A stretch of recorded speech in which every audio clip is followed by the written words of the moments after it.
Hello good day viewers, welcome back once again to another video. Please kindly subscribe to this channel, also like, comment and share.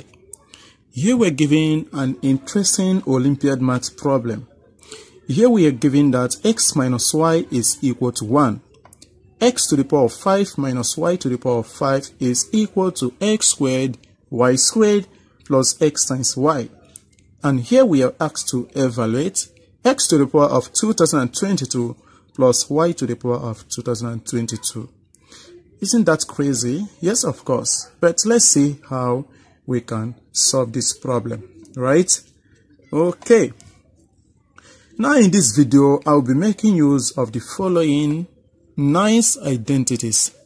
Here we have a squared plus b squared. In terms of a minus b is going to be a minus b squared plus 2ab, right?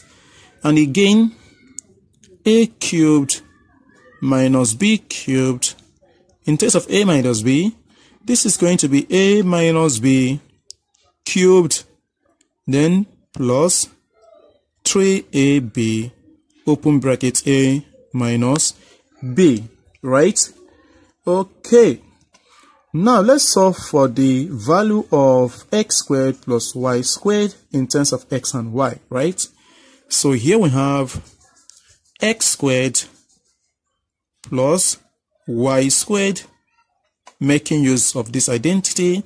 That is going to be x minus y squared plus 2xy, right? So here we get x squared plus y squared. This is going to be equal to, x minus y is equal to 1 and 1 squared is 1. So we get 1 plus 2 times x times y, right? Okay. Now let's solve for the value of x cubed minus y cubed, making use of this identity here.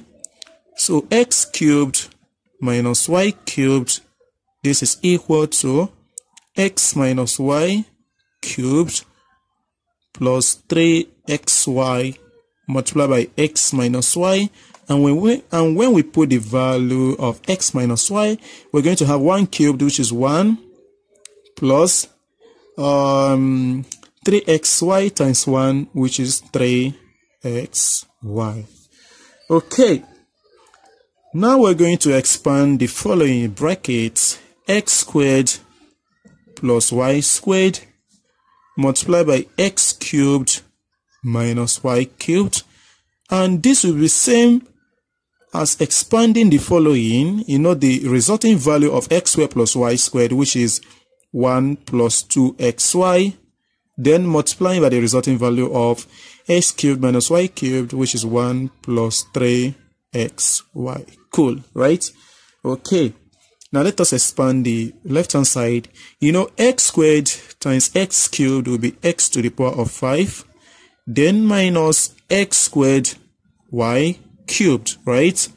Then here we have plus x cubed times y squared, which is x cubed y squared, then minus y to the power of 3, right? That is y squared times negative y cubed, which is y to the power of 5, so sorry for that. Okay, now the right hand side, 1 times 1 is 1, plus 1 times 3xy is 3xy, plus 2xy times 1 is 2xy, then plus 2xy times 3xy, that will give us 6x squared y squared, right? Okay, now let us rewrite x to the power of 5 minus y to the power of 5, and from here, what do we do? So let's try to, we should have a common factor here, right? So let us try to factor out negative x squared y squared, right?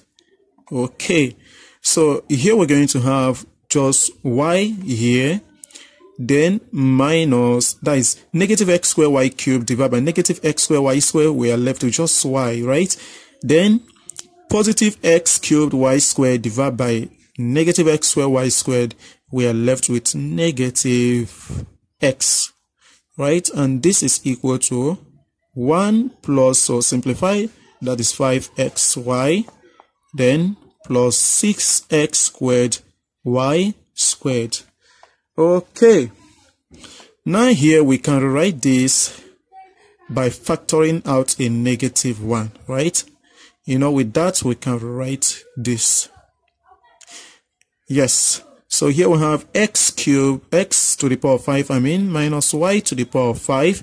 Then if we factor out a negative 1 here, this turns out to be positive, right? Then we have x squared y squared, then into bracket x minus y, right?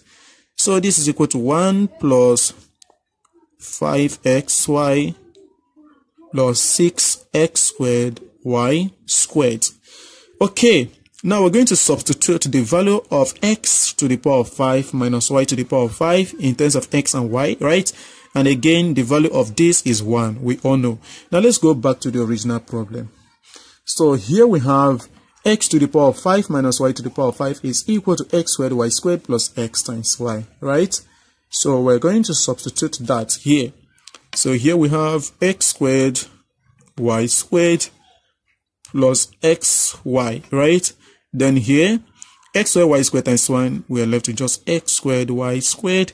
And the whole of this is moving to the left hand side. So here we're going to have minus 1 minus 5xy minus again 6x squared y squared. And this is equal to 0, right? Okay, now here, what do we have? Here we have x squared y squared plus x squared y squared, which is 2x squared y squared. Then minus 6x squared y squared. So we're going to have negative 4x squared y squared, right? Okay, now here, xy minus 5xy, we're left with negative 4xy, right? And what do we have next? So here we just left with negative 1, and the whole of this is equal to 0. You know, we can multiply both sides by negative 1, and the whole of this turns out to be positive. So we have 4x squared y squared, and the plus 4xy, then plus 1, and this is equal to 0. So if I don't tell you, you should know that the left hand side here is a perfect square, right? Now let us think about something like this. Let's assume we don't have x squared y squared. Let's say we just have something like this: 4y squared plus 4y plus 1. Okay, this should be the expansion of 2y plus 1. I don't know, but let's expand. Okay, now if you expand, this is the same as 2y plus 1 multiplied by 2y plus 1, right? And here we have 2y times 2y is 4y squared. 2y times y is 2y plus 2y plus 1, and that is 4y squared plus 4y plus 1. So which actually means that this is the expansion of 2xy plus 1 to the power of 2, and this is equal to 0. So from here we get 2xy plus 1. This is equal to, the square root of 0 is 0. So from here we get 2xy is equal to negative 1. Okay, now this is what we actually need here. Now let's go back to this x squared plus y squared, and this, let's see the value in terms of x and y. So here we have it, 1 plus 2xy, right? That is it here. Okay, so let's substitute that. Let's put that at the right hand side because that is the resulting value. Sorry for that. Sorry for my statements. Okay, now let's go on. So here we have 1 plus 2xy, right? Okay, now here we have x squared plus y squared. This is equal to 1 plus, the value of 2xy is negative 1. So here we have negative 1. And this is equal to 1 minus 1. This is equal to 0. So this implies that x squared plus y squared is equal to 0. So from there we actually get that x squared is equal to negative y squared. Okay, but the problem here is to find the value of x to the power of 2022 plus y to the power of 2022, right? Okay, now we should think about we should think about a number that we will raise to both sides of this equation so that the power will turn out to be 2022. So how do we get such number? We just simply divide the power here, 2022, by 2, and that will give us 1011, which is odd, right? So let's raise both sides to the power of 1011, and here 1011. So from here we get x to the power of 2 times 1011 is 2022. This is equal to, this power is odd, right? So we have a negative, then y to the power of 2 times 1011, which is 2022, right? So from here, so let us add y to the power of 2022 to both sides. So we get x to the power of 2022 plus y to the power of 2022 is equal to 0. And this is the right answer. Thank you for watching. Please, if you enjoyed this exciting video, do well to subscribe, also like, comment, and share. Bye-bye.